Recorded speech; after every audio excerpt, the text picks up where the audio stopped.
You're listening to Joe List's Mindful Metal Jacket on the Riotcast Network, riotcast.com. Hello, ladies and gentlemen, boys and girls, friends and foes. This is Joe List coming to you live from my bedroom here in Astoria, Queens, New York. Queens, the epicenter of the, what are we calling it? Crisis, pandemic, or I don't know, crisis, I guess. I got to be honest with you, I have a hair floating around off the microphone onto my face. It's making me crazy. I can't get it. Oh, God. I have to start over. Oh, I see it. It's sticking out of the microphone. It was tickling my dumb face, my dumb, ugly face. But anyways, we're in Queens. I'm fine, if you're wondering. Elmhurst, Queens is about a 15-minute car ride from here. But in New York, everything feels a world away. Here in Astoria, everyone keeps asking me. It's very nice. People messaging me.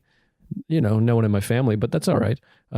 Friends and fans keep messaging. What's it like in New York? Well, for the most part, I'm in my bed / living room. And it's pretty much regular. We're just kind of sitting here watching a lot of movies, reading. I'm doing a lot of meditation.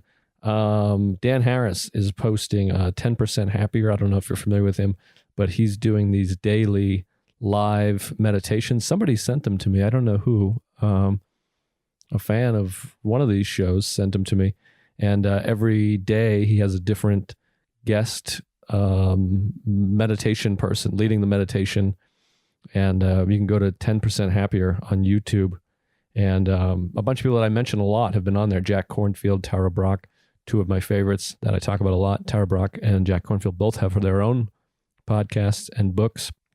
A lot of people have asked me for book recommendations. The Wise Heart by Jack Kornfield really helped me in a time that I needed it. 2017, I was having regular panic attacks, which is the most recent that I've had a bout of like chronic panic attacks, panic disorder. Dealt with it in my early 20s and then my mid 20s and then in 2017. And I was at the South Congress bookstore in Austin, Texas, one of my favorite bookstores. SoCo, South Congress in Austin, one of my favorite neighborhoods that I hope to be back to soon. And I went in there. It's a great bookstore. Highly recommend it next time you're in the area. And they had this Jack Kornfield book. I knew of him, love him, read it. It was a big hard copy. Still have it, still dive in there. The great thing about all these Buddhist books is you can open them up to almost any page and there's some good wisdom in there. It's not like a novel. And Tara Brach has a couple of good ones. Awakening the Heart. I forget hers. It's on my shelf, but I'm not in front of the shelf. But they both have podcasts. They're both great. And they're both on this 10% Happier live that you can follow on YouTube. And it's extremely helpful and wonderful. I've also been doing the Wim Hof breathing, guided Wim Hof method breathing on YouTube. You can go check that out free. And anything Eckhart Tolle. Eckhart Tolle's Instagram is great. He's got a ton of YouTube stuff. Of course, The Power of Now is another book that fucking blew my life apart in a good way. That actually sounded awful. That sounded like I caught my wife, cheating on me or something. That's not what I meant. Eckhart Tolle, Power of Now, and all his YouTube. Just the way he talks is so soothing. So I recommend all those things. And what are you guys doing? How are you getting through it? We will get through it, right? We'll be fine. Anyways, here in New York, if you're not in the hospital, it's pretty normal, I think. I think if I was in the hospital, I'd be like, holy shit, this is crazy. It's like Vietnam in here. But in my apartment, it's regular apartment time.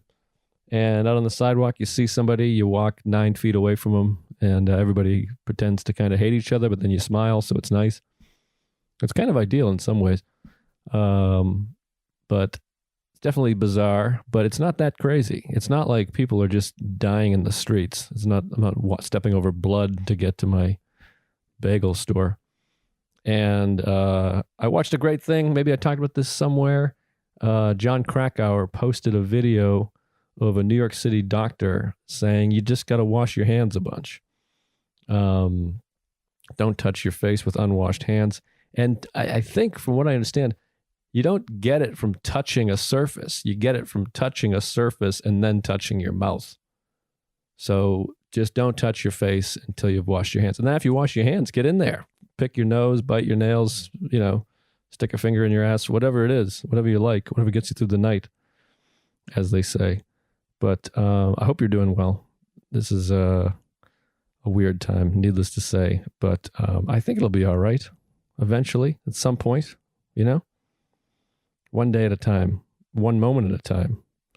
But I'd crank up the meditation if I were you. And I'm me, and that's what I'm doing. But anyways, we have a fun episode today. This one is the last one recorded pre-pandemic. This is my last pre-recorded episode. It's with my friend Brendan Sagalow, who is a super funny guy that, based on his finances and social media following, you have never heard of him. But you should. You've heard of him right now. He's great. He's super funny. He has one of my favorite things that anyone's posted during this. By the way, this has really given birth to a lot of wonderful art, I would say. So that part's nice. But Brendan did a great video about him doing the check spot at a comedy club. Check out Brendan. I think it's, Sagalow, Saglaw, Sagalow. Exactly the way it sounds. He's really funny. Check him out on Twitter and Instagram. And I think he's got a bunch of clips on Instagram. He's a super funny guy. I love him. He lives in the neighborhood. He came over to the house a while back, maybe 6 weeks ago or something, which is a different planet to go. But we had a good time. We talked about our dads and our therapist. He goes to Alan as well. We talked about Alan calling us pussies. And we talked about a lot of stuff. And I think a lot of the stuff you'll relate to, about feeling uncomfortable as a kid and how hard it is to confront, and our parents and all that good stuff. A lot of therapy. And there was a bunch of laughs. And I think it was really good.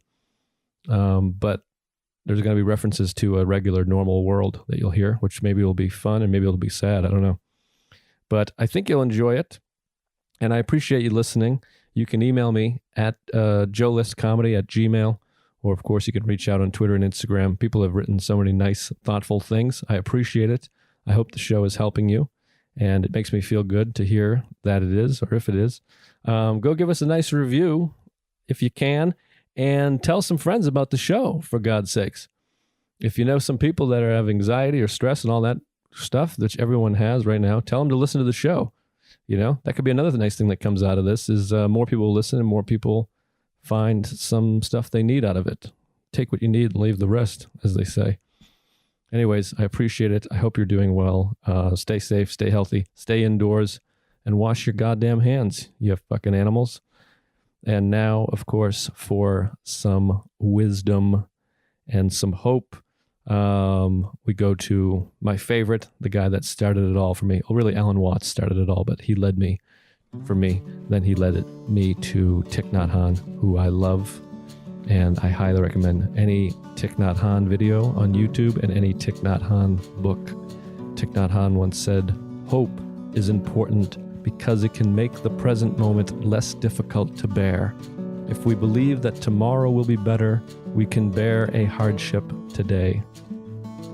That feels meaningful right now, folks. It'll get better. We'll be back. It'll be different in a positive way. Stay strong. Stay healthy. I love you. Thanks for listening. Here's Brendan Sagalow.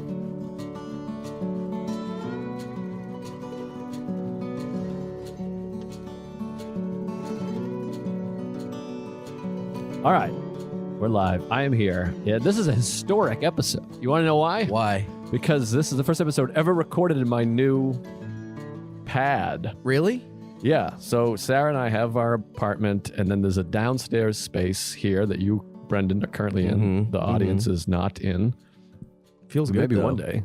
And so they built an apartment, like a 2-bedroom apartment with a bathroom downstairs in our basement, but there's no proper fire exit and there's no stove or this something. is very unsafe. Yeah. So, although I do have if I know this would be a nightmare, and the answer is probably no, but would you do shows here? Would you be like, would you put on a show here? Because a comedy show in here? I know it's so no, but is there any part of you that is like, maybe? It's so small. If this was open, if this wall wasn't here, Yeah. Maybe if it was that size, but this space is like crazy. You could fit like 7 people in here. This is insane, dude. What do you mean? This would be. I'm just having this. Like, you have 2 places. No, it's crazy. So you have like a man cave. So in the basement, there's a 2-bedroom. Like, we have the best apartment of anyone I know, other than like Louis C.K. And then we have the second best apartment. You really do. It's pretty wild. When I walked in, I felt like, because I'm living with 3 fucking horrible roommates, and I live in a room, and all my shit is in the room because I don't want. Like, my dream, this is kind of sad, but my dream is to have like a 1-bedroom apartment to myself. Sure. With like a bunch of shit on the walls, like exactly your apartment. Yeah, well, I worry that mine's a little too my dream apartment and not Sarah, because it's like Springsteen poster, Pearl Jam. There's like a lot of Springsteen, Pearl Jam, and like Philip Seymour Hoffman on the wall, and Obama. I don't think she likes Obama. And I'm like, huh?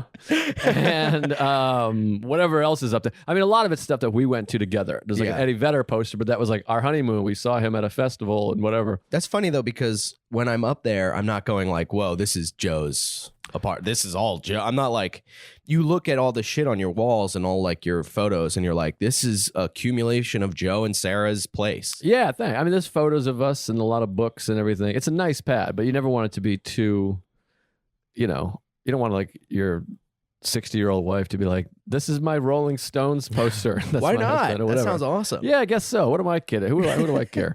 But anyway, a lot of that shit, like, and the stuff that I've had to, which Alan has helped so much. Our therapist, Alan. Brendan's another Alan. I'm happy customer. Dude, I gotta tell you, when I hear comics like shitting on him that don't even go to him, they're like, oh, the comic therapist. I'm like, he's a regular guy, regular therapist, but he's awesome because he sees a bunch of he just gets it. I think he's like a genius. I love the guy. Yeah. You're not a genius. I just left him today, so I'm a little raw. I just came from there. That's amazing. We canceled tomorrow, which is like comes at the worst time because I'm going through this. I can't talk that much about it, but I'm going through this, like, I think breakup. Like, I'm very like, I need to talk to somebody. I'm here. That's what we're doing. Yeah, but we can't record it. Well, we don't have to talk about the girlfriend, but we could talk about the feelings and emotions that have led you to this space. Yeah. I'll be your Alan. This is Alan. Of course. Yeah. 'Cause you're a pussy. Dude. He calls you a pussy, right? Is that right? He called me a pussy. He called me a psycho a couple of weeks ago. Oh, wow. I think he just kind of regurgitates what I say that I am to me. Like, I'm like, God, like, we'll be talking and I'll kind of talk something out, and then I'll be like, God, I'm such a fucking psycho. I'm like crazy. And he's like, you're crazy. You're a psycho. Yes. He does. He does do that. Well, I think his method of that is saying, okay, so accept that. Yes. Like, I remember being in there and saying, like, I'm just crazy. I have mental problems. Like, I'm a maniac. And he's like, okay, so you're a maniac. Yeah. You're crazy. And so then later I'd be like, for some reason I get so pissed when this person does this. And he's like, oh, you're crazy. And then you're like, oh, okay. Like, I see what he's doing. It's to remind you, like, yeah, you're crazy. There are some times when you're like, all right, I'm going to say this and he's going to say that, and he's going to justify my choice for what I did when I did it. And he just blindsides me sometimes where he's like, no, it's because blah, blah, blah. And I'm like, it completely like goes like, I thought you were going to agree with that. Yeah. I thought you were going to agree with me. That happens a lot because our therapist, and I imagine most therapists, he's great because he's got your back. Mm-hmm. Like, he'll be like, well, because your dad's mean or whatever it is. And then you're like, yeah, that's right, man. Yeah. But then there's other times where he's like, can be quite harsh and be like, you're being a pussy. Yeah. And so, yeah, I've definitely had that where I'm like, I'm pretty sure he's going to be proud of me on this one. Yeah. And I'm like, check out what I did. And he's like, you did it all wrong. And you're like, oh, shit. I really? There is this weird kind of like, not dad, but dad feeling about him where you're like, I want him to be proud of me. Well, completely. Yes. I just left today and I was like, you got to check out my new podcast. I think it's great. And then he was like, okay, I'll look it up or whatever. And now I'm like, boy, I hope he likes it. And then I'm going through, like, I'm thinking of everything through the lens of his eye. Being like, well, he like that. Maybe he won't like that. Well, now I hope he doesn't hear it. I don't want him to be like, heard you on Joe's podcast. I'll be like, I'm sorry. Whatever I said, I'm sorry. I know. But here's the thing, too. And I've had this realization, too, where he feels like a dad thing. And I've made him, I got Allen points because I was like, even the things I'm saying to you, you being Alan, I'm like, the things that I'm saying to you now, I am saying in the hopes that you'll approve. Because I have a thing where I'm always trying to fill in for my dad. Not my dad is alive and around, but he's not always emotionally available necessarily. So I've collected my whole life older father-like figures that I'm like, maybe I can impress them. Whether it be like Nick DiPaolo years ago, or Louis, or Alan, or Colin Quinn, or all these guys that you're like, check out what I did. You see my new joke? And they're like, that's great. You're great. And I'm like, yeah, thanks, Pop. Yeah. Like I have those guys take on that role. Yeah, it's weird. Sorry. Oh, I was going to ask you, what's your dad's situation? My dad is he's a good guy, but he's also like got piece of shit tendencies, like things about him. But it's like, I love the dude, you know, and I see him most chances I could get. I'll call him if I think he can handle like something I'm going through, but he makes me like run away from things. And that's like the shit that I talk with Alan about, where it's like, that's been so a part of who I've been growing up that if anything is hard, I just kind of dip. And I'm like, and that's what I'm like, that's the move, because, you know, appease everybody. And if someone's got a problem with me, tone them down and like get them instead of asserting myself and being like, and like actually figuring out the problem. And although it's going to be hard, this has been huge for me, is that like, although what I'm going to go through is going to be super hard and super difficult, usually, and this is like 9 out of 10 times, at the end of it, I feel so much better, so relieved. And my dad was that kind of guy that like, if I had a problem with my mom, he would be like, just apologize. Right. I'd be like, I'm like, no, but she's wrong because yada, yada, yada. And he's like, she's not going to get over this. If you apologize, it's all going to go away. And that's what I fucking did for like my entire life. So you never stood up for yourself, basically. Which is why I'm a pussy. Me too. Is Alan the first therapist you've been to? No, I went to this woman who was super weird. Gross. I went to this dumb. He said this woman. This woman was this is fucking woman. Because I can't even picture fucking her. This small-brained lady who thought she would help a man. She just kept talking about recipes. It was fucking. But I went to her because I brought a knife to school in high school. And so I got suspended for. Oh, geez. I got suspended for 6 weeks. What? 6 weeks? 6 weeks, dude. Jesus. 6 weeks. I had a tutor for every class that would come every day. What kind of knife was it? It was like one of those. It's like a knife you get from Target, but it's for camping. So it's like a scary knife, but it's like it's about the size of your palm. Were you threatening people? 6 weeks seems insane. No, I was just walking like around running around like I was like the Joker, just putting it up to their cheeks. No, I hated my father. No, I was super into like hip hop, which I am now, but it was like my personality. Wait, you ever worn a lot of hats because you got a Punk's tattoo. Yes. And you're a big Green Day guy. I'm a huge Green Day. And you've told me that you used to dress as Flogging Molly to Flogging Molly shows. Yeah, I would wear suspenders and little like paperboy hats. Right. But you're also a hip hop guy. Super hip hop guy, yeah. Wow. I was just like looking for personalities, just constantly grasping at a person. I still am. Like I'm still like trying to find a personality. You know, it's not as like prevalent, like, oh, he listens to hip hop. So now I'm like backwards cap, do rag on. But it's like, you know. Right. How old are you? 28. But you seem to me, we hang out. You seem very yourself. You seem completely you. Well, that's another problem I have because, you know, people say that. They go, it's the whole thing like, you know, when you're drunk and you're like, I'm fucking hammered, or you're like tripping and you're like, I'm tripping. And people are like, are you? Because you seem totally fine. My problem is like, I think every single person is like just dealing with me and like tolerating me and like they hate me. Everyone hates me, but they're nice to me. Yes, I have the same feeling all the time. I have that. I'll talk about that with Alan, where I'm like, well, because everyone hates, I'm bothering me. And he's like, well, who are you bothering? Like, what do you mean? Like, who said, what happened? And I'm like, well, nothing happened. I'm just saying, like, I just feel like, and like we talked about it today. He was like, every time you come here, you stand outside the door and ask, can I come in now? And he's like, why do you do that? And I was like, I don't know. I don't want to intrude. And he's like, well, my door's open. And he's like, do you not trust or respect the fact that I could say, hold on just a minute? He's like, why don't you have any faith that I would say that? And he's like, have I ever felt put out? He's like, do I seem like I don't like you or don't appreciate you or not happy to see you? Now, I don't want to insult what that is for you because I don't want to feel, whatever, but that's crazy. That's like super crazy to me. If he's standing at the door and you're like a rescue dog in that way. I suppose, to me, in my mind, again, this is all what's great about therapy and psychology and stuff. In my mind, I'm just being considerate. I'm like, I want to wait to be invited. And to him, he's like, well, it's your time to be here. The door's open. The light's on. He literally stands like as a passageway on the door. He opens the door and he's like, he doesn't point to the couch. That'd be crazy. But when he opens the door for me, there's the passageway of me to walk through. Well, I feel like I'm an intruder in the world, in every scene, the comedy scene in New York City, in my own podcast. But I'm trying to identify, and you're making it seem like I'm crazy. I know. Well, that's exactly that's why I prefaced it by saying Did you say preface? Is that not good? Was it prefaced? Prefaced. It's prefaced, you Nimrod. That's another thing too, is because I'm so dumb. I'm really stupid, and I think that I put that on everybody and everybody knows. I feel that way too. Well, I feel like people think that I'm smart, but I'm actually dumb. So I feel like I'm letting them down because I have glasses.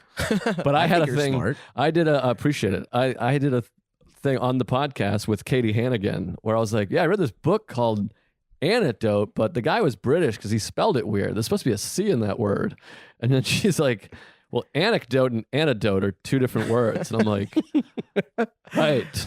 Like they're two completely you didn't different. even look up the word antidote. No, and I'm just like, oh. And then in my mind, I'm like, God, I'm a fucking idiot. Yeah. It becomes super real. It becomes like I'll even though people get a laugh out of it, I like walk away and I'm like, fucking, I'll never be respected. That's what plays in my head. I'm like, there's no way I'll ever get respect because I'm a fucking idiot. Well, we got to come back around because it started with me being like, you seem very much yourself and you seem like you've figured it out who you are, what you are. Well, I'm trying so hard to be, present, I guess, in everything, because when I am and I feel like I'm myself and I'm not thinking of the past or even the future, is when I get kind of calm. But when I start thinking of shit that I did, or when I start thinking of like how shitty my life could be, I start getting like panic and like, anxiety. Yeah. Which I didn't even know I had till like this year. Yeah, you definitely do. It sounds like, but for sure. Wait. Oh, I had something that was going to I don't even know if I answered your question with that. I'm not sure I even had a question. Well, you were like, you seem like normal or like I have it myself figured out. Yeah, but I'm saying it seems that way, but I don't know what's going on internally. I don't know. I guess I make a decision on something and then I'm always second guessing it. But it seems like with arts, you do enjoy hip hop. You're not trying to impress somebody with hip hop, right? Yeah. You like it. Yeah, and you also like flogging Molly. Yeah. Like I'm like, because that sometimes it feels almost like a high school attitude of like, wow, maybe I'm a hip hop guy or maybe I'm a punk guy. But it's like, well, you might just be a music guy. You enjoy the arts. And then sometimes you're like, well, you're pretty wise. You're consuming the arts. Like we were talking about this with therapy today. My friend Ryan Hamilton called and he had an extra ticket to a play. And he's like, do you want to go to this play? Because we've been to a couple plays totogether. And I was like, oh, I can't tonight. I was like, thanks for thinking of me. And he's like, well, I think of you, anything culture, I think of you. And I almost started like crying because again, it's like I perceive myself as like a fucking idiot. Like I'm like, I like sports and I'm dumb. I'm like, yeah. And then he's like, all right, yeah, when I think of something artistic, I just think to call you. And you're like, oh, is that how the other people are not perceiving you the same way that you're perceiving yourself? I guess is my point. It's so wild. And like, that's the worst. Because when I think of you, I think of a guy who is like, you're always working on yourself. Like you seem like you got it. You seem like you got it, like got it all together. Like you know what the fuck you're talking about. And like, that's, and you like arts and sports and blah, blah, blah. Well, I feel like I know what I'm talking about, but applying it to yourself is hard. Sometimes I feel like I seem wise because I'm talking to people like yourself or whoever and being like, well, here's what you it look like is. an owl too. What's that? You kind of look like an owl. Well, that's hurtful. Let's not get into looks here, for God's sake. But I see you, and I'm like, oh, that's that guy. He's fun. Everyone likes him. He's hanging out. You got all your friends who you with, Cannon and Feeney. Yeah. But that's another thing is I think everyone hates me. I don't think anybody thinks I'm a fun guy. And I've said it before where I'm like, no one likes me or whatever. And someone's like, what are you talking about? People only have nice things to say about you. And I'm like, I don't believe it. I think you're fucking with me. You're definitely lying in some way. I have such trust issues. Where do you think that comes from? I mean, if we've learned anything in therapy, it's come from our parents. Yeah. I know you put me in there with you.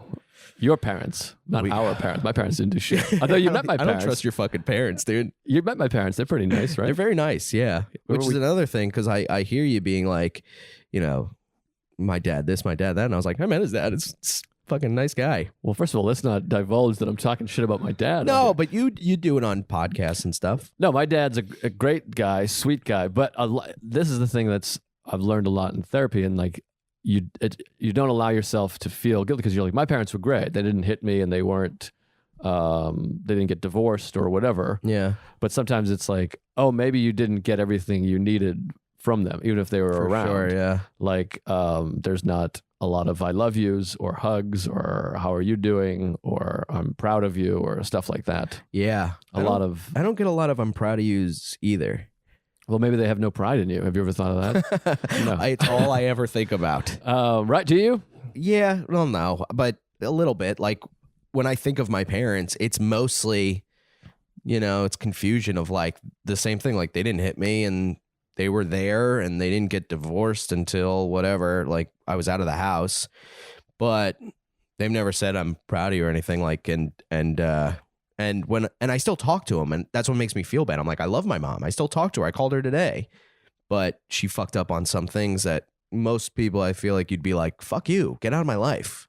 Right. But it's your mom. So, I'm still like cool with her, I guess. Yeah, it's tricky. Well, that's like, I think I've probably talked about this before.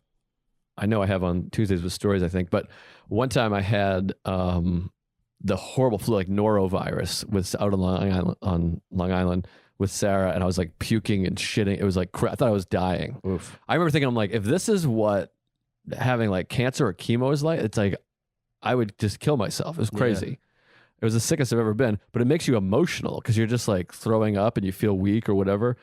And Home Alone was on. I love Home Alone. And then there's the scene where the old man says, how you feel about your family is a complicated thing. And I was like, started like sobbing, like so sobbing, like sobbing so hard because like that's like like John Hughes, who's like the all-time genius artist and writer to me, is like that like sums it up so perfect. It's like it's confusing because it's like I'll go to therapy and I'll really think about it. And I'm like, God, my family is like a disaster in so many ways, and like nothing gets dealt with, and everything is dealt with through anxiety and stress and all these crazy things. But then you go there and you're like, I'm having a great time. Everyone's fucking boozing and singing. And we're like, we're going here now. We're going to go watch the game. And like, we're playing games. And a lot of it's really fun. Yeah. But for my family, everything's dealt with distraction. Like when I would be having panic attacks, my mother would be like, let's just think about baseball. Think about how the Red Sox doing, which is like, not actually dealing with it, instead of being like, well, how come you're shaking on the floor and sobbing? Like, what are you afraid of? What's the real issue here? Yeah, it would be better. But then they're not equipped to. They're not therapists. No, so and I think about that too, where I'm like, they're just people. They probably just didn't know. That probably was how they grew up, and they're probably like, I'm fine. If I got sad, I'd watch a movie. It only makes sense. Like, I'm sad. Do something that's not sad. You won't be sad anymore. Instead of, tackling this issue of like, and like hoping it all turns out in the end, just trying to get rid of it, all, like really tackling something. Right. So now what else do? You go to therapy, and do you do any meditation or? I tried meditating for a little bit, but it wasn't like good. I just didn't know what to do. I was like basically sleeping, like sitting up. Right. Like I would be like, is that how it's supposed to be? Like I'm supposed to get kind of tired and be sitting here and everything. And, I would try to Google, guides or whatever. And it just was, I had an app. Which app did you have?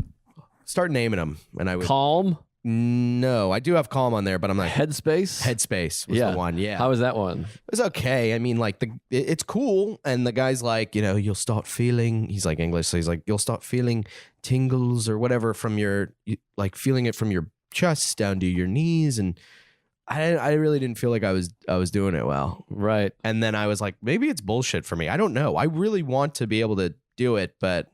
Well, part of it is that you're criticizing yourself, which you're not supposed to do. Yeah. I mean, that's like the main thing to try to avoid is being critical. And like the main thing with like mindful meditation is to sort of sit there and then just recognize what you're feeling or thinking and then sort of letting it pass through or not fighting it.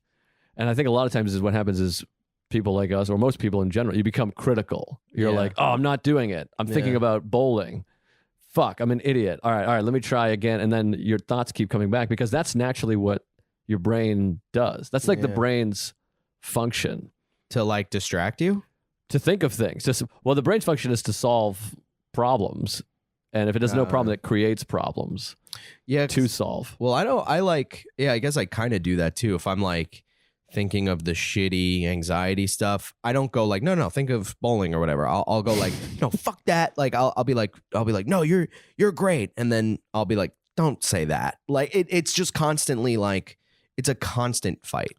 Yeah. And same. It never gets like positive. It's always just like, okay, well that was weird, but I guess I got to accept that's what my brain does, or that's what I do, Right. Yeah. I think you have to try to identify that as like, okay, anxiety. That's anxiety is what you're having. And you're like, I'm having anxiety right now. And then you could spend time thinking of like, what am I anxious about? It's such a pain in the ass. It really is a pain in the ass. And it's like a full-time, Sarah and I were just talking about that. Like I go to like AA meetings and therapy. I use the Calm app. I do this Wim Hof breathing. Yeah. And then I try to just be mindful in general. And then I exercise. I'm going to MMA, and it's like all of this stuff. I mean, you're doing so much more than I'm doing. Well, it's not a competition, but yeah, no, I'm beating you for sure. But it then becomes like, this is my full-time. It's just always going to be there. And that's what I talk about in therapy. I'm like, because I'll catch myself going like, God, this is so hard. And then it's like, okay, like Alan will go like boo-hoo, like that. And I'm like, you're right. It's going to be hard, but I'll be fine. And I have to like talk my way through. Well, it's hard also because I think sometimes we're like, we're trying to get to a point where there is none of that, which is not a possible goal. That's not the issue I have that I go over in therapy over and over again, is that I'm like, yeah, I was doing well for a couple days, but then I got really anxious again. And it's like, well, stop keeping score. And like, that's the thing that Alan always says that helps me, is like, it's just life. Like life is filled with anxiety. That's part of life, is stress and anxiety. And like, there's always going to be something. You got to go to the dentist, or you got a sunburn, or your wife is mad at you, or you took a shit that was weird, whatever it is, there's always something, but it's just life. That's part of life. My issue is like, I'm always trying to get to a place where everything's zen and perfect all day. Yeah, me too. And then I get anxious when I'm not feeling anxious, where I'll be like, hey, I'm not feeling anxious. And I'm like, I cycle through being like, well, there's got to be something to be anxious That's about. hilarious. Do you have that? Yeah, for sure. For sure. Everything you're saying, I have. Yeah, it feels weird when it's scary to feel good. Yeah. You're like, this isn't normal. There's got to be some. And then you go through the shit that's bad in your life and you're like, oh, yes, my life sucks. Yeah, I talk about this too. I'm like, I remember doing this as a kid, where I would sit and stop and be like, wait, what was I worrying about? I had something like, I can't think of it, which I should be like, I can't think of it. This is great. Yeah, totally. But instead I'd be like, I have to think of this thing that I was worrying about. Yeah, dude, I do the same thing where I'm like, I'll be like really stressed out, and then it'll go away. And I'm like, what was that thing that I was stressed out about? And I'll look through my phone. I'll be like, it's got to be here, that the thing that triggered my stress. And I try to find it until I can be like, oh yeah. Right. It was this guy commented that I'm dumb. gay. Or whatever. Yeah. Yeah. But that's oh shit, I lost my train of thought again. But a part of me feels like I want to do that so that I'll go like, oh, okay, yes, I hated that. That's the thing that triggered me. Now let's get it out of here. Right. But I don't do that second part. And then also, as soon as that's gone, something else comes because it's usually a deeper thing that you're worried about. Oh, yeah. And what I've found is that there's just, from whatever in childhood, there's just an emptiness there that I didn't get. Something that wasn't fulfilled or whatever that you can't fix now later. Yeah, I used to think like, because I do realize the shit in my childhood that made me like this anxious guy, like all the dumb shit that my parents constantly fighting and everything. And, you know, I'd hear my mom being like, I don't care if they're sleeping, which, you know, I tried to make a joke about, but nobody really cared. Like I'd be laying in my bed hearing them fight and hear her say that. And it was like, you know, all that shit. But when I was a kid, and I say this a lot, and I catch myself doing it where I'm like, I wasn't this stressed out when I was a teenager. Like, and I used to think, oh, I didn't give a fuck. And I was a teenager and nothing stressed me out. And like, yes, there's a lot of stress in life, but then I realized, oh no, I was just like not handling it. Like it's a hard, I don't know if that makes any sense. Like yeah, to some degree. Those stresses were there and I was just kind of like walking, like not even dealing with them. Were you like drinking then or drugging or what were you doing? I was smoking weed in like middle school. Oh, wow. So I was like numbing myself in 6th grade. Right. Yeah. And then I started drinking in like senior year of high school. But were you a big drunk? Because I feel like you're not a big boozy guy. Dude, I have only just stopped being a huge drunk. Oh, really? Oh, yeah. I mean, I haven't like completely quit or anything. I'm not like completely sober. Right. But I have, like, I'd be like getting hammered tonight. I'd be like, after this, I'm going to go and get hammered. But then it was like, it was really affecting everything in my life. Of course. And I just remember like being hammered on stage and just not, it was the first time where I'm like, this isn't good. I shouldn't be here. Like, this is, you know, and I didn't want to ruin I know it's like, you know, I'm not going to ruin myself, but it's one of those things where it's like, this is embarrassing. You got to get off stage and fucking stop drinking now. Interesting. Because I mean, I don't know you that well, but I feel like I've never seen you all boost up before. Yeah, well, I don't know. We're never really in the same. Yeah, I don't see you that often. But you may have seen me fucking hammered, and I'm just like, oh, Joe, what's up? Like being like totally cool. Yes, I had that a lot when I was drinking because people were like, which is funny because people would always be like, I can never tell you're drunk. And then you're like, oh, that's because I'm like a deceptive piece of garbage. I was like doing everything I can to be like, hey. There's also like, yeah, it's because I'm drunk all the time. So you can't really tell who's me and who's not drunk me. Right, exactly. So your parents fight it. Was that like a nightly thing or all the time? Every night for as long as I can remember. Wow. Every single night. Well, there you go. One time I went snowboarding with a buddy of mine and I sprained my ankle. I didn't really sprain it, but I was falling and I just hated snowboarding so much that like I fell and I'm like, it's sprained. And then they sent me home. And wait, I don't understand. Was it a trip? Like they made you go? No, it was like I went with a buddy and his mom when we were in middle school. But you wanted to get out of it, you mean? Yeah. Oh, I see. You weren't having a great time. No. I got you. I also like, there's something about the attention you get when you're like, I broke my hand. You know, it's like, yeah, of course. You get that adrenaline from the attention of it. That I was like, I sprained my knee, and they're, you know, they went to a doc, and I'd fake. Like, he'd be like, how does that feel? And I'm like, hurts a lot. And he'd be well, it's probably a sprain. Because they don't know. But I'm like, yep, hurts so much. And he's like, all right, well, I think you sprained your knee. Yeah, and that's I a little had psychotic. crutches, which I was like, having crutches was like such a, everybody's looking at me, huh? And I'm like walking and I'm like, I'm the disabled kid, you know? Right. I was super into it because of the attention I was getting. Wow. So then See, now we're getting somewhere. All right, so then my parents picked me up and they had, I think they were just ready to, they were like, we're getting a divorce. And they picked me up. I got in the car. I remember it. So there was like a kind of a U driveway. So they picked me up and pulled this way. the minute they got off of the hotel thing, they were like, we got to tell you something. And it was a 2-hour trip back to Long Island. So they like started it with, we're getting a divorce. And I'm like, why? Because, you don't think your parents are getting a divorce, but they're fighting every night. So me now would be like, yes, of course. Right. I'm surprised you didn't get a divorce years ago. And how old are you at this point? 6th grade. So it was like, what, like 12, 13? Yeah. So they pick me up. We're getting a divorce. I'm like, why? I even said to him, which is so cringy and embarrassing, I was like, I'm going to be a bad kid. I said that to him. I went, parents get divorced, I'm going to be a bad kid. And they were like rolling their eyes at me. But I wanted to shock them. I wanted to make them be like, I don't know. It was like very kind of selfish to be like, you're doing this to me. No, it's not selfish. They're selfish. For They're fucking pick you up off you're injured, you're coming out of the hospital from a ski trip, and immediately they're like, we're getting divorced. They put that on you. Yeah, that's true. That's selfish. That's shitty. They could have waited. Yeah, fuck them. Pretended. But it only gets worse. Because I didn't mean fuck them. No. You're right. I don't want you to think 12-year-old you is being selfish. Well, you're just you're 12 years old. How else are you supposed to handle it? That's true. I forget that a lot.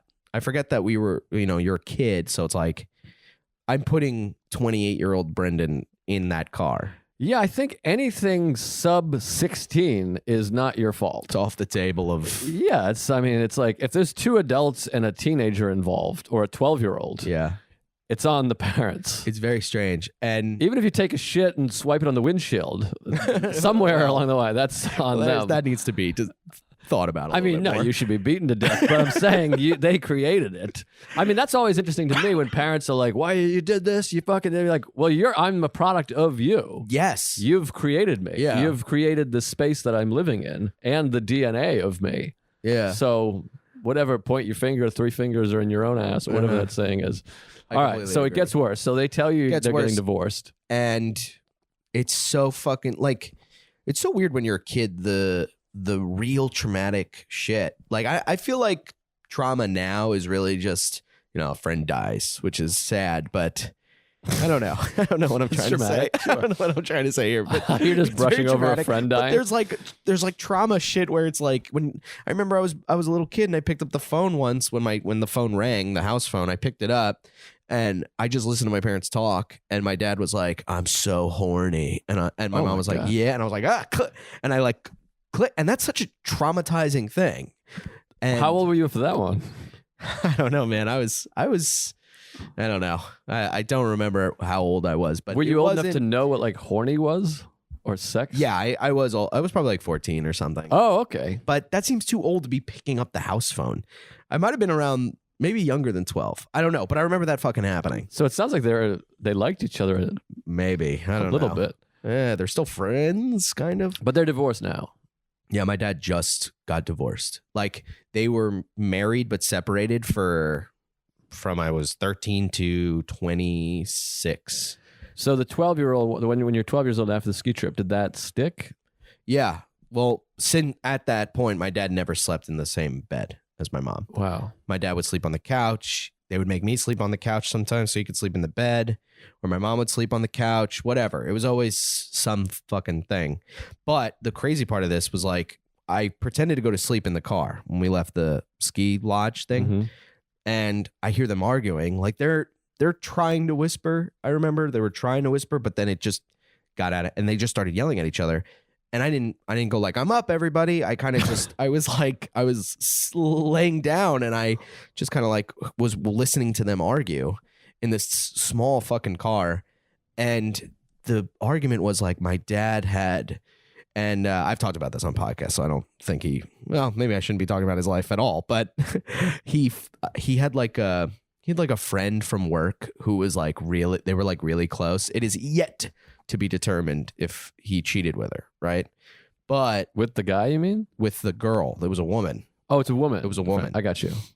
And they were close, and my mom was angry, I guess justifiably, being like, you're so close to this woman, blah, blah, blah. And he's like, no. And I guess my dad had said, like, she had given him advice, like sex advice for my mom, And my mom's whole thing was like, you shouldn't be talking about that shit with other people, especially another woman. But I'm also just planting that because this was so long ago. I don't know if that was but I remember them talking about like they like talked about like what my dad should do with his pubes, and they were talking about that while I was pretending to sleep in the back of the car. Oh, wow. And she's like, you don't let another woman talk about your balls, like shit like that. It was fucking wild, dude. Well, it sounds like, I mean, I don't want to be a therapist here, but it sounds like you're being ignored in this situation. Like, where are your needs? They're not even thinking about Completely. their child listening to the dad's ball talk. Yeah. Well, So it feels like you're invisible. and maybe that's how I feel now. Maybe. Maybe that's how I feel in everything, I guess. Because there is a part of me that feels that way. Yeah, that's why you're wearing a flogging Molly hat. Yeah. That's why I want the attention. Of course, yeah. I mean that's like, I have the same. Is that why you keep coughing? Fucking ruining my show. I'm coughing outside of the fucking No, thing. I'm kidding. I'm a professional. But I feel that way similarly too. It's like comedy for sure is a way to go get attention. I mean, we're in a basement recording ourselves chatting right now. Clearly, we're looking for some amount of attention. Yeah. But stand-up comedy, of course, is like a way. Your first like inkling of is like, you must see it as a kid or whatever, and see a person up there talking, and you're like, oh, everybody's hearing him. Yeah. Everybody is seeing and hearing him. Not to use like new buzzwords of like being seen and heard, Yeah. but it's like that connects with you of like, and they're bringing joy to Yeah. people. So it's like, oh, that would give me value, as if I was bringing happiness to strangers, Mhm. which is what you want to do. You want to bring happiness to your parents because you see them fighting, so they're miserable. So Yeah. you want to bring them some sort of joy, and you want to be seen. So it's like a natural thing of like, I'll be a comedian. People will be forced to look at me and hear me, and I'll be making them happy, and that'll give me worth. Oh, for sure, dude. And with stand-up comics, it's like 9 out of 10 of them have this opinion, and they're even if it's like there's an opinion with what they're saying, and that feels good too, being like, I'm sharing something that I think with all these people. Like, there's something in me that when and this is probably everybody, but when I look out to a crowd and I say something that's like an opinion and it's funny, and you see someone going like that, like shake, like nodding their head Yeah. in agreement, is one of the best feelings. Obviously I'd want them to laugh more, but the agreement is like, I don't even know if I agree with what I just said, and you agree with it, and it's such a good feeling. Yeah, that, or people were like, that's so true. You're like, Yeah. right? Yeah. Yeah, I came up with it. Yeah. Well, there's something magical about stand-up. Obviously, the idea of like, all these words exist, but I put them together in this order, and then it resulted in involuntary joy. You're like, man, yeah, that's crazy. it's pretty like magical. It's insane. Yeah. It's insane to be like, oh, in the history of society, no one's ever put these words together in this order. Yeah, and it's weird that laughing is such a it is an voluntary thing. Yeah. It's like, what? How does that come out of you because of something that I said? Well, it's like crying. Laughing and crying are so similar. I remember reading one somewhere, if you laugh hard enough, you'll cry. And if you cry hard enough, you laugh. That's amazing. And they're both involuntary things. So it's like, and you can cry from happiness. Yeah. You know? I love a good cry to a laugh when you are laughing at what you're crying at. Like when I watched that Marriage Story thing. Oh yeah, I Adam love that Driver and all that. And then the movie, the big movie that everybody was talking about. I'm downplaying it. That was that. I do that too. Sorry, I want to get back to that, but I do that too, where it's like I feel it's probably from like school of feeling like gay for being into something. Yeah. But I'll be like, yeah, I do this Buddhist bullshit. Instead, I'm like, this thing that I get that helps me. Yeah. Fucking live my life properly. Or I'm like, I don't know, I watch Marriage Story, whatever that thing was. You're like, it's a movie. You just pretend to not even know what it is. Yeah, it's a film that someone made that you enjoyed. That many people talked about for like a week and a half. Yeah, and I'll be like, yeah, I don't know, I just love Singing in the Rain. I know it's whatever. But you're like, yeah, it's a great movie. So I was watching that, and at the end, spoiler alert, I guess. Yeah, fuck them. They should have watched it by now. Who cares? Yeah. They so he he's reading the thing that he's reading the note that she had wrote for him years before, and he starts crying, and that fucking got me. Like, it's so like I might tear up right now. Tear up. I'm not tearing up. I don't tear up for nobody, dude. I keep it in. Do you cry with Alan? I get very close Same. and then I fucking pull back. Same I here. look up or I look around. I'm like, I can't have this guy see me cry. I can't Same. cry with another man in the room looking right at me I have talking the about my shit. Same problem. And if I wish I could, it would help me. It would be a breakthrough. Dude, have you ever cried? I mean, of course you've cried, but you know that feeling? Have you ever cried? That feeling you get when you're letting it all out and it's going down your face. You're like, this feels so fucking good. Of course. Feels so free. Yeah, I've had like 6 of those in 8 years with Sarah, and it's like the bet. And I'm like, I want to keep it going. I'm like, get it all out, dude. You know what I mean? Yes. But it's hard. It's hard to get there. It's hard to connect, and particularly with another guy. Yeah. When I came back from Christmas or New Year's, when Sarah's father passed away, I was like telling him the story, and he's crying like a little bitch, you know, and he's got tissues, Really? the whole thing. Yeah, he was sobbing. He cries for you? Yeah, he cries for me, buddy. Sorry, you better try harder, damn, next dude. week. So he's crying, and then he like hands me. It was like Seinfeld. Like he hands me a tissue, and I'm like, I'm just like holding it. Like I bet you I just like pretended to like touch my makeup or whatever. I was like, I'm not.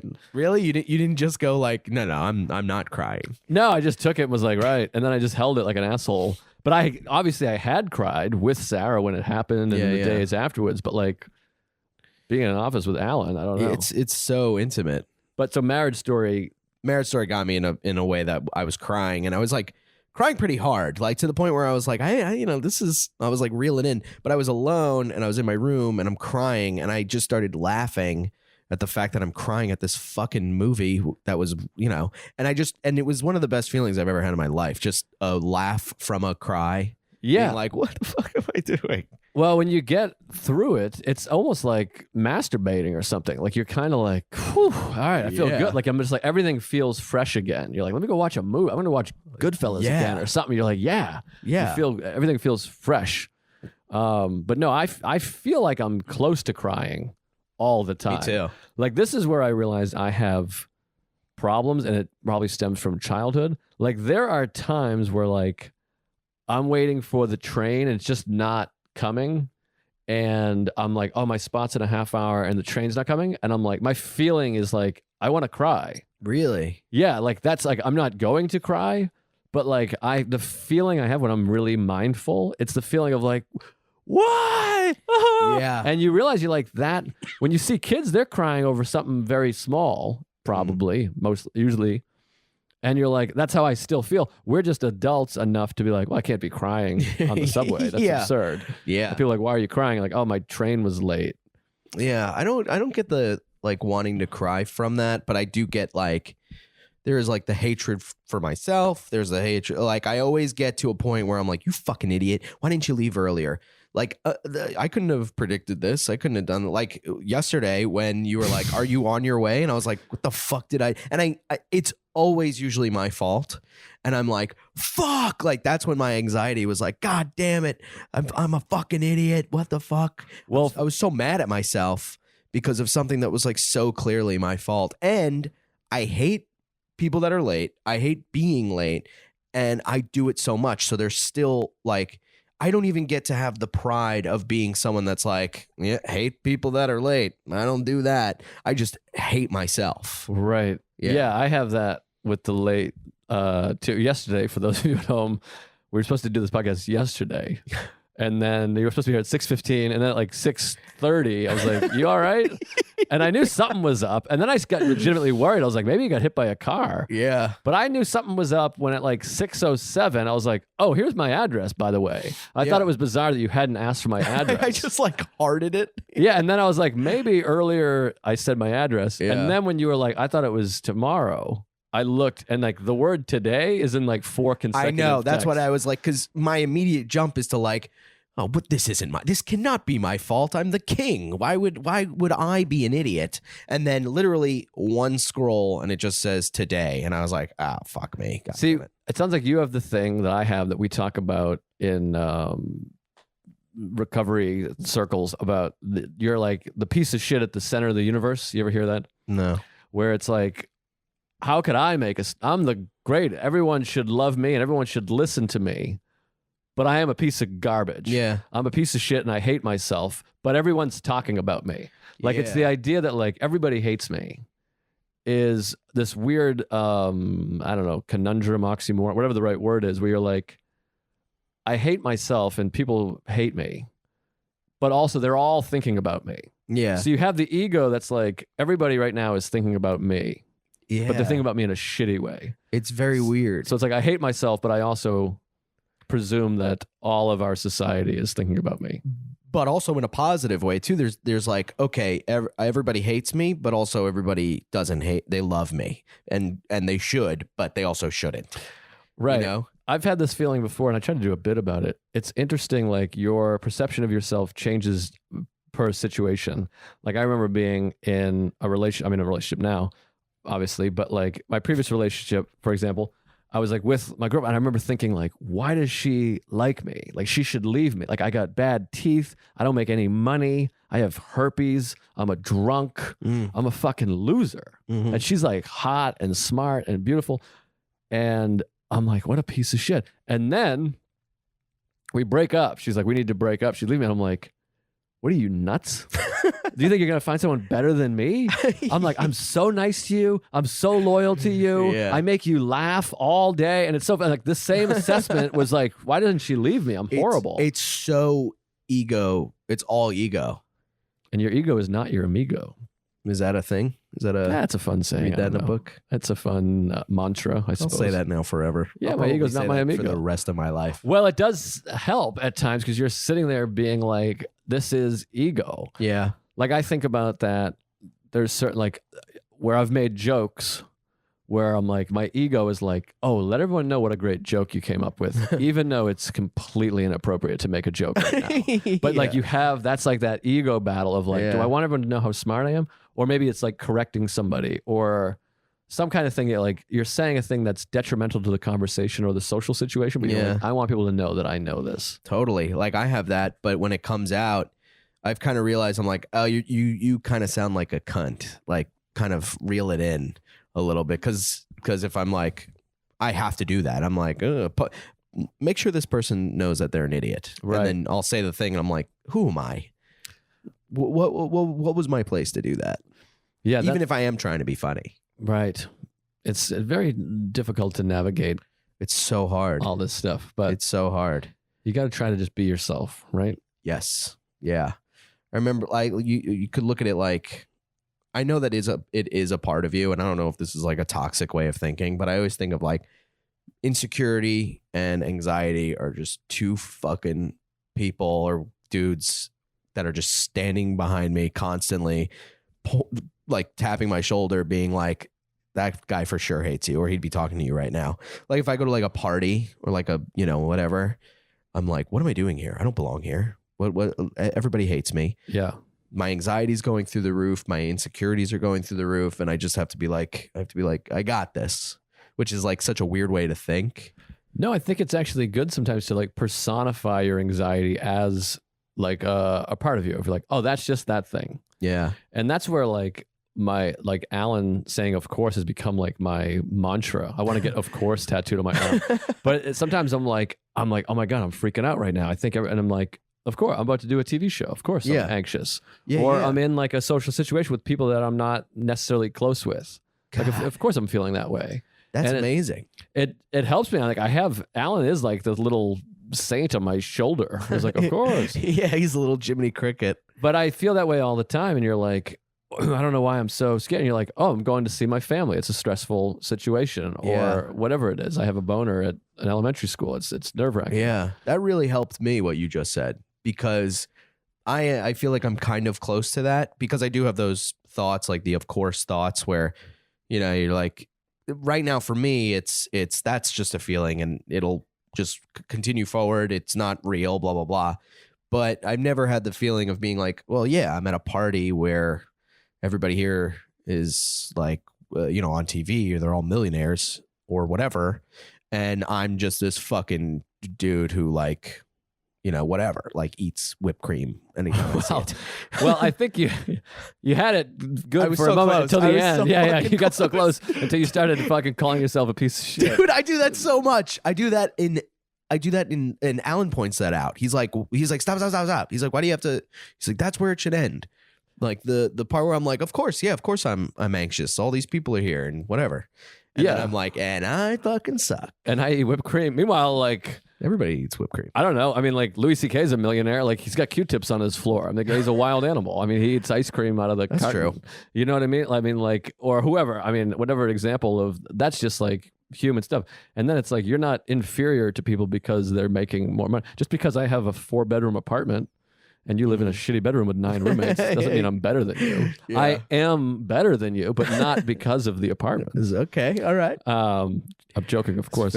I'll think about that for a very long time. I'm kidding, of course. Of course. So you have 3. Are your roommates comedians? No, they fucking suck, dude. Oh, They suck. I post about it on Instagram all the time. Just like one of them is a guy from Albania. He's like all white. He's white, but he's got this Russian. I was doing an albino joke. Sorry. Oh, that's It was funny. Stupid. That's funny. I'm so into our conversation that jokes are out of the question. Okay. Yeah, you missed another one where I said boner in elementary school, and then you didn't And I went, acknowledge yeah. it.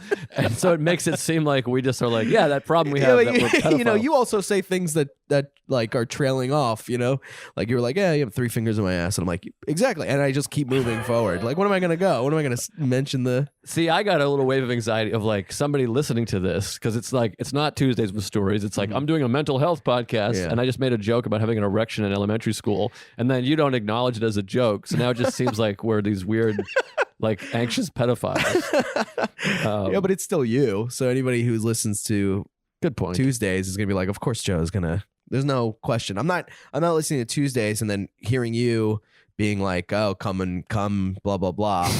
I can't think of anything. That's basically the show. Yeah, that's everything. Come, yada, yada, yada. And I'm like, whoa, what is this? Right. It's you. Good point. Of course.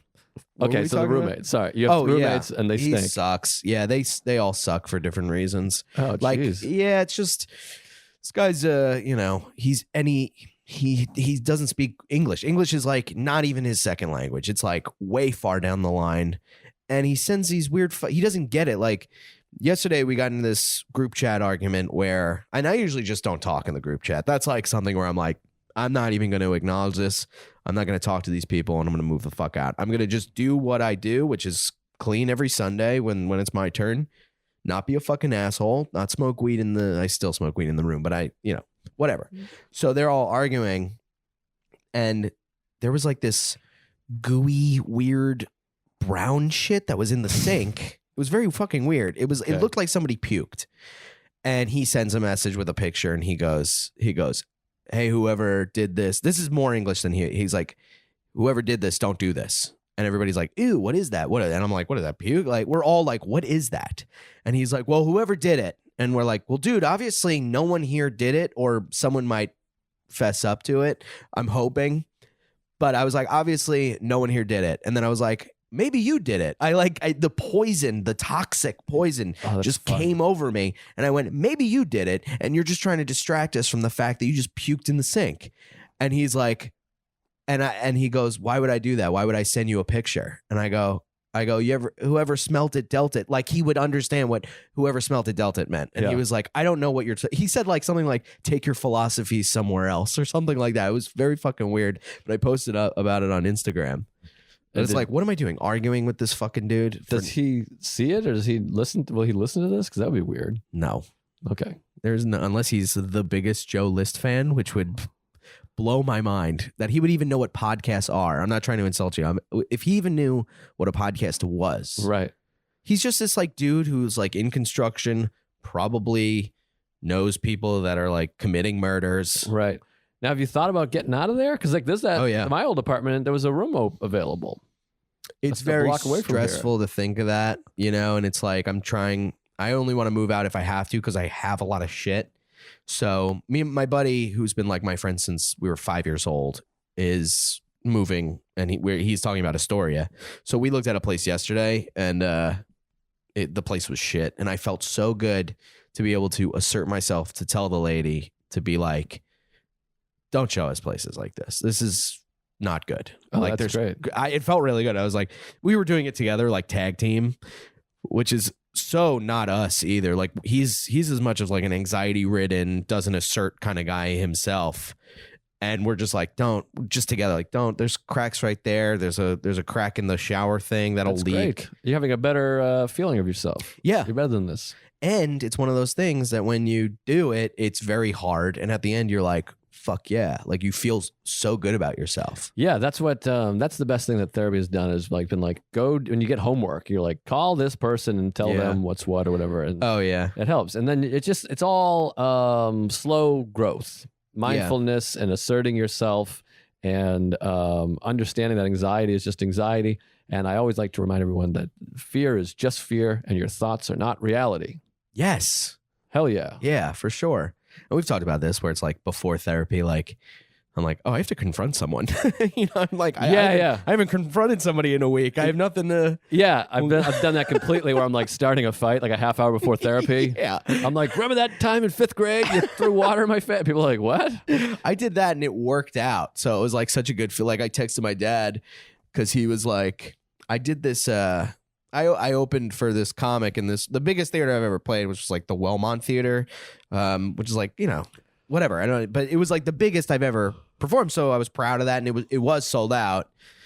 And my dad went because he lived right around the block. So he just, whatever. So we were talking, me and him, like at a whole family together, which I'm like, why are we together? You guys are divorced and no one here gets along. Why are we eating together? But whatever. So then we're talking about it and I'm like, sold out, blah, blah, blah, like fake humble bragging or like fake whatever. And he was like, it wasn't sold out. He was like, there was like 300 people there. I was like, are you out of your fucking mind? I was like, how dare you? I was like, 300 people. First of all, what are you talking? I saw everyone. Even if it wasn't sold out, there was at least 1,000 there. And he was like, nah, dude. He was like, really, you know, whatever. And I swallowed it and I was like, okay. And then right before I went into therapy, I was like, that's what I'm going to talk about. I know what Alan is going to tell me to do. So why don't I just fucking do it? Yes. And I texted my dad and I went, hey man, that really hurt me. And then he was like, oh man, he's like, I noticed that. I'm so sorry. Great. Blah, blah, blah. Like I sent him a picture of how many seats it fills. And I was like, and every seat was fucking Beaumont. That's great. Yeah. That's great. I've been doing more of that. It's good. But I have the same exact feeling where I'm like, I'm going to give a guy $100. He's going to tell me what I know he's going to tell me. Mm-hmm. So I might as well just do the thing now. Yeah. But that's also good. That's growth to me when you're like, I know what my therapist is going to tell me, which means you've gained the tools that you need. The more you know what a therapist is going to say, it's like, oh, the more I've grown and I know what I need to do. For sure. I think about that dude who started going to therapy and started working on like the guy I was before I did all that. And I'm like, I can't believe I was like that guy. Yeah.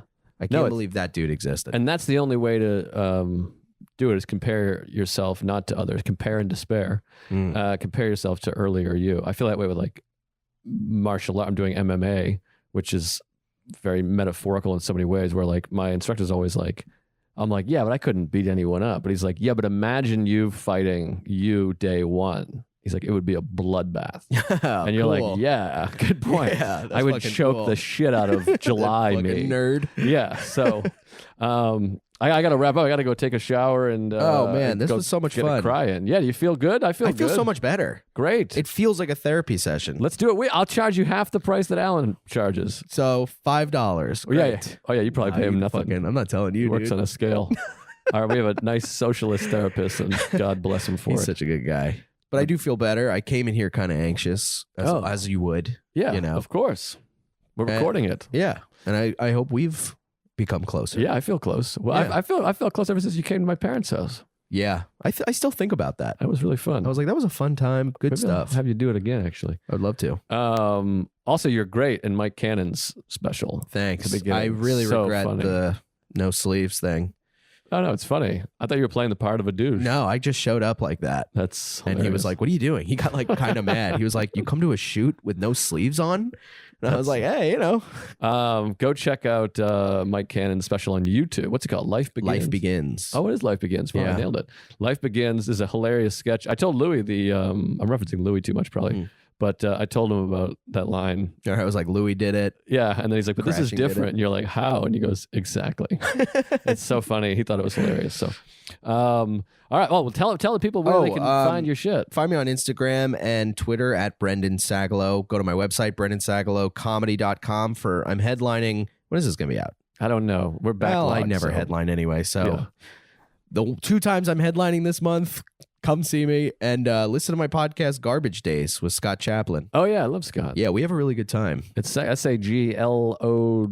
Wait, Sagalow. SAG. I can't do it without looking. ALOW.